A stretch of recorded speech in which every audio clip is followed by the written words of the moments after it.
Hello everyone, welcome to Easy Learning English. In today's video, we are going to learn a new verbs with its Gujarati meaning and easy examples. So watch the video till the end, practice the examples and with me.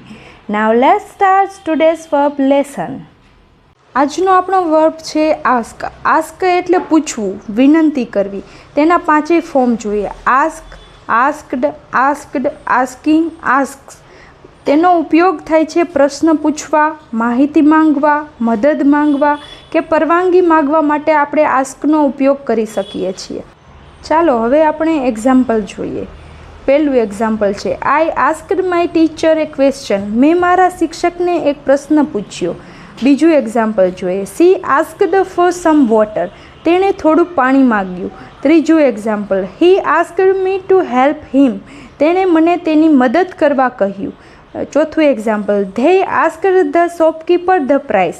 તેમણે દુકાનદારોને ભાવ પૂછ્યો. પાંચમું example જોઈએ. Please ask your parents for permission. કૃપા કરીને તમારા માતા પિતાને પરવાનગી પૂછો. Thank you for watching this video. If anyone wants to buy this PDF, please send a message to the number given below. If you enjoyed this video, please like, share and subscribe to our channel.